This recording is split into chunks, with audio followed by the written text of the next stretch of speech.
Olá, eu sou o professor Pablo Teru e nesse vídeo eu vou falar sobre a metafísica. Esse vai ser um vídeo diferente aqui no canal porque eu não pretendo fazer uma edição para torná-lo mais dinâmico, com duas câmeras, né? Porque essas edições me ocupam muito tempo e eu ando bem carregado de tarefas, trabalhos e textos para ler. E, portanto, o meu tempo para fazer edição e publicação, divulgação, ele anda bastante reduzido, né? De forma que eu pensei em gravar esse vídeo como se fosse uma aula mesmo, numa linguagem de aula, mas no intuito de informar as pessoas interessadas sobre o que é a metafísica, né? Antes de mais nada, é fundamental que eu diga por que eu estou gravando esse vídeo, o que me motivou a gravar um vídeo sobre metafísica. Eu sou professor, e professor assim, bem professoral mesmo, no sentido de que uma das coisas que mais me encanta é poder ensinar algo para alguém, né? Poder decodificar uma ideia complexa, um conceito complexo a ponto de fazê-lo acessível para aqueles que são interessados. Então, por exemplo, um dos vídeos que mais tem visualizações nesse canal é sobre a crise de 2008, a crise econômica de 2008.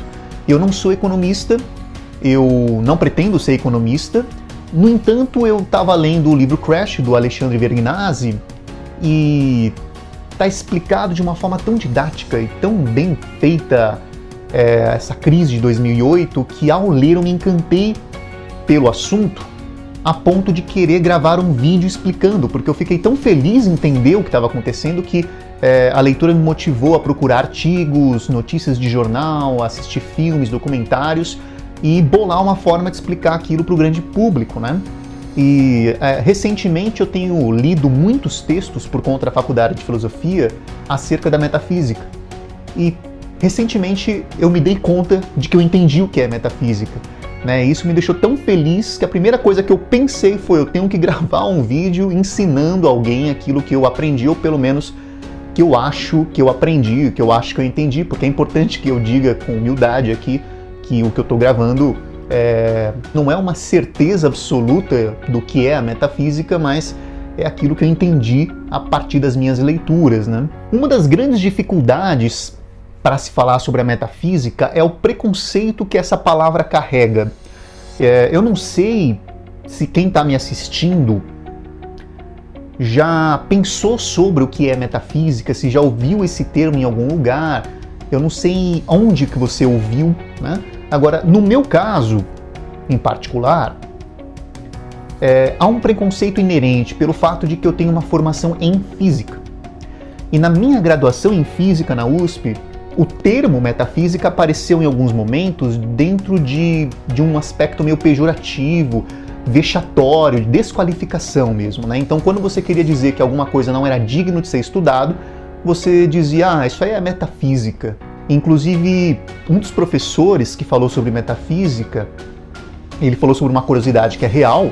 O termo metafísica surge quando um bibliotecário vai organizar os textos de Aristóteles, e aí ele coloca os textos da política, os textos da ética, né, numa certa ordem, e aí os textos sobre a filosofia natural, que em grego é physis, né, que foi traduzido como física, e aí sobraram textos. Esses textos que sobraram, ele colocou depois da física, o que em grego significa metafísica. A forma como esse professor da graduação falou do termo, né, sugeria essa desqualificação mesmo, né, de esses textos de Aristóteles que sobraram porque não tinham muita utilidade. Então era como se fossem apêndices, como se fosse uma leitura optativa. Então foi colocado lá no final, se você quiser você lê, é a metafísica, não tem importância. E perceba que isso intoxicou a minha significação sobre o que era metafísica, de tal forma que quando eu me deparei com um termo na faculdade de filosofia, eu demorei muito tempo para entender que metafísica em filosofia não é isso, né? Quer dizer, o que eu encarava como metafísica, como sendo físico? Aliás, eu fiquei tão impactado com a minha interpretação, o quanto eu errei na minha interpretação, que eu resolvi perguntar para vários amigos meus formados em física o que era metafísica. E aí eu senti um certo alívio quando todos eles responderam praticamente a mesma coisa, de que a metafísica seria aquilo que está atrelado a uma coisa que não pode ser acessada de forma objetiva. A metafísica é aquilo que está além da física no sentido de que ela não pode ser estudada de forma objetiva, ela tem que ser obrigatoriamente estudada de forma subjetiva. Mais precisamente, para a gente não ficar em termos muito técnicos, o amor, por exemplo. O amor é um exemplo de metafísica. Deus, a espiritualidade, a alma, né, a justiça, são coisas que não podem ser mensuradas, não existe instrumento para medir o amor, para medir Deus, né? E, portanto, isso seria a metafísica. No entanto, quando você pega um dicionário de filosofia, ou quando você pega um texto de filosofia e se depara com um termo metafísica, não é disso que se está falando. A metafísica na filosofia, ela ganha o nome de filosofia primeira. No dicionário de filosofia do Nicolás Bagnano, que é esse daqui, ó, ele traz uma definição bem interessante e bem bonita, até poética, do que é a metafísica, né? Ele diz que é a ciência que tem como objeto o objeto de todas as outras ciências e como princípio, um princípio que valida todos os outros princípios. Vou até repetir. A metafísica é a ciência que tem como objeto o objeto de todas as outras ciências e como princípio, um princípio que valida todos os outros. Mais precisamente, a metafísica é a ciência primeira, ou a filosofia primeira, é a filosofia que organiza, que é a base de estrutura lógica de todas as demais filosofias, digamos assim. No caso aristotélico, os textos lá da biblioteca que sobraram na mão do bibliotecário, que ele colocou depois da física, foi colocado ali de forma arbitrária e não por conta da importância. Quer dizer, não era porque ele estava depois da física que ele era menos importante. Aliás, é ao contrário. Os textos da metafísica de Aristóteles são os mais importantes de Aristóteles, porque são justamente os textos que formam a base do pensamento aristotélico. Você tem que obrigatoriamente ler os textos da metafísica de Aristóteles para entender a política, para entender a física propriamente dita, para entender a ética e todos os outros saberes que foram refletidos por Aristóteles. E daí o nome de metafísica como sendo a filosofia primeira, né? Por conta do fato de que ela vai organizar toda a forma de pensamento da filosofia e do próprio filosofar. Assim sendo, quando o termo metafísica aparece dentro de um texto de filosofia, obrigatoriamente a gente está falando de uma organização do pensamento. A metafísica não tem nada a ver com a ideia de aquilo que está além da física, daquilo que é abstrato, daquilo que não é material. A metafísica é uma corrente de pensamentos, ou um estudo da filosofia feita por ela mesma. Isso lembra bastante a ideia de metalinguagem que a gente já deve ter ouvido aí nas aulas de português, né? Um professor, uma professora de português, quando fala de metalinguagem, está falando de um estudo da linguagem feita por ela mesma, né? Quer dizer, é quando um escritor, no caso, um escritor que usa a metalinguagem, um escritor que passa a refletir sobre a própria forma que ele escreve, né? Quando você tem um fotógrafo tirando uma foto de outro fotógrafo, é uma espécie de metalinguagem no sentido de que é uma foto sobre outra foto. Portanto, a metafísica seria essa dedicação, esse debruçar da filosofia para analisar a si mesmo e, portanto, buscando a validação da própria filosofia, né? O termo metafísica é resgatado na Idade Média pelos escolásticos. Tomás de Aquino fala de metafísica justamente para reorganizar o pensamento filosófico, com a intenção, inclusive, de justificar a Suma Teológica e de colocar a teologia como sendo a filosofia, a ciência, o saber que é soberano aos demais, né? Descartes também fala de metafísica nesse sentido de organização de pensamento. Então, as meditações metafísicas de Descartes são voltadas justamente para uma reflexão sobre como o conhecimento e a filosofia vão se organizar para conseguir um caminho seguro para a descrição das coisas e para a revelação do próprio saber. Depois do Descartes, você tem os empiristas, né? O John Locke, o David Hume, Francis Bacon, que vão se contrapor a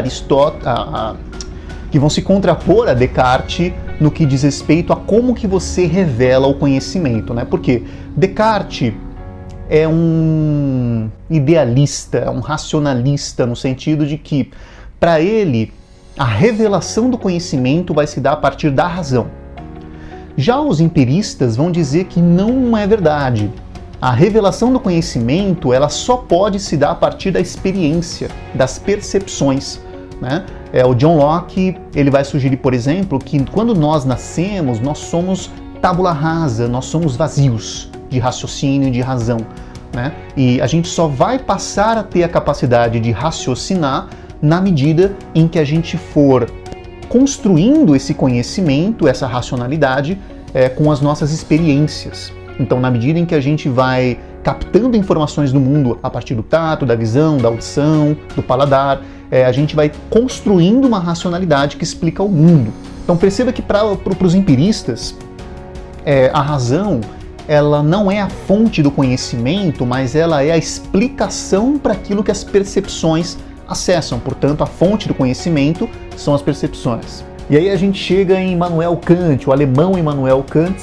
Ele vai passar a investigar a metafísica, e acho que agora você já entendeu que metafísica é justamente esse debruçar da filosofia sobre ela mesma, no sentido de compreender as suas limitações. Então, a grande questão que Kant queria investigar é: qual é o limite daquilo que eu posso conhecer? O que eu posso conhecer através da razão, né?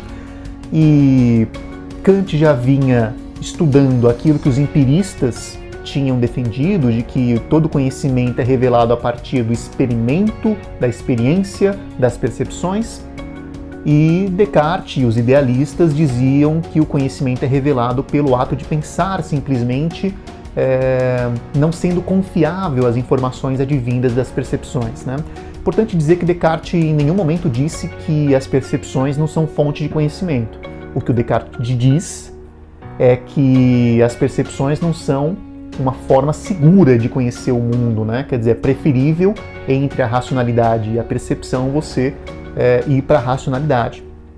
Enfim, algumas pessoas dizem que o Kant vai conciliar o empirismo com o racionalismo, mas quando você pega a principal obra do Kant, que é a Crítica da Razão Pura, você percebe que não é bem isso. Ele não vai conciliar o empirismo com o racionalismo.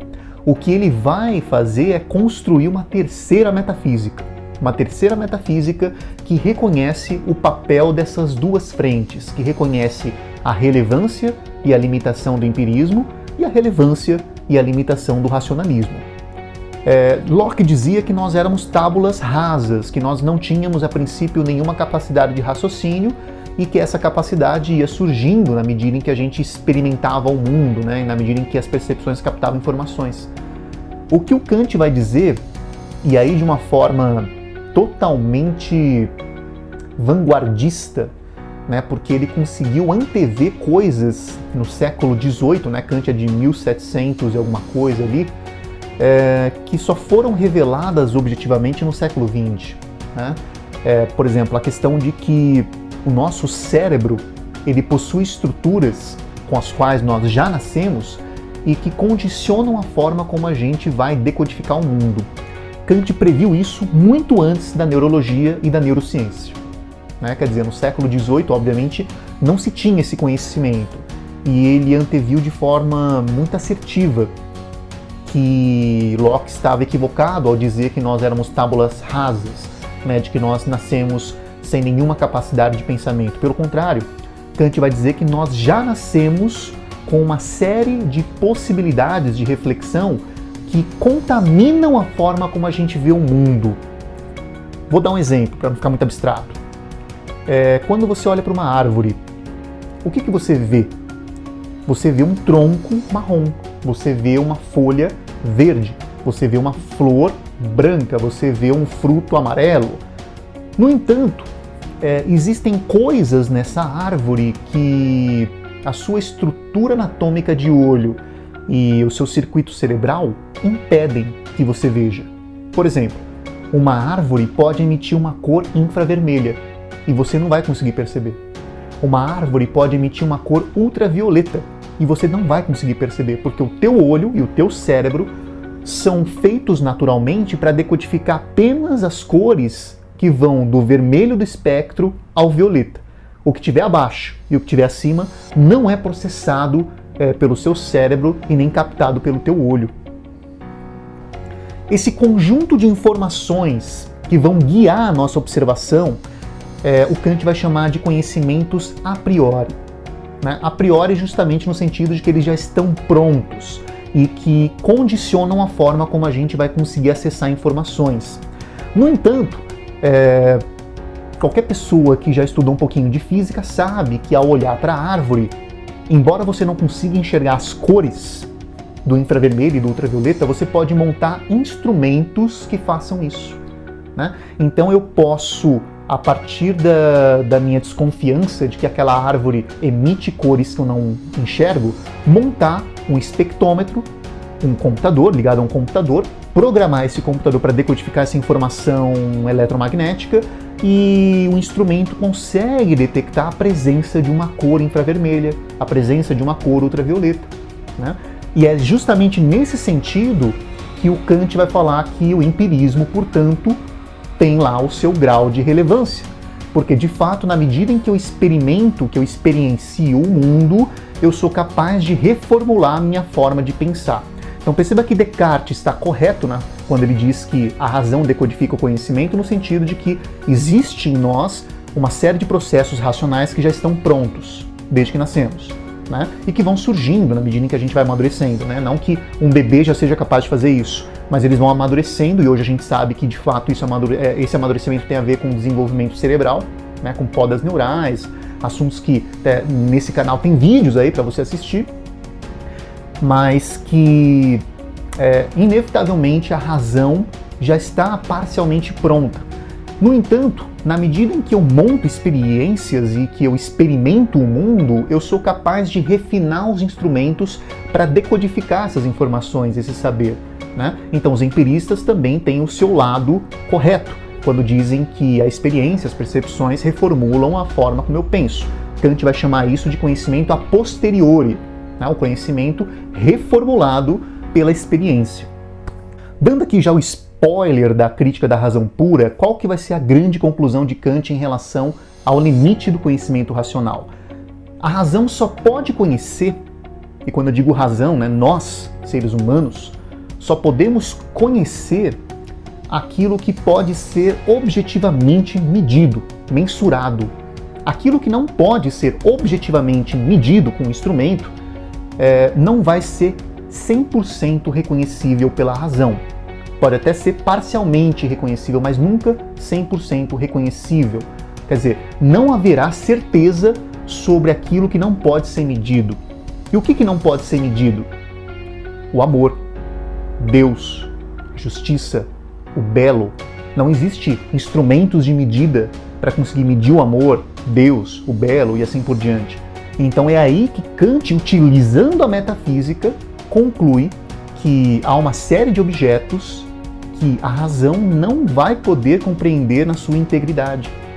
Né? E aí houve uma distorção nesse spoiler kantiano, porque algumas pessoas entenderam que ele disse que Deus, o amor, a espiritualidade, a justiça, o belo, são metafísica.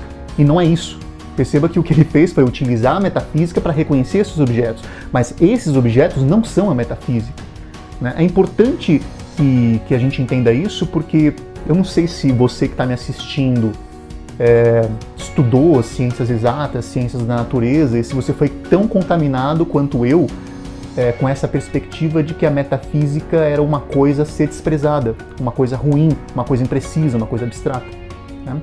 Enfim, gravo esse vídeo com a intenção de motivar o interesse de vocês pelo assunto, pela filosofia, e espero que vocês tenham gostado. Aí, se gostou, dá aquele curtir. Muito obrigado. Tchau.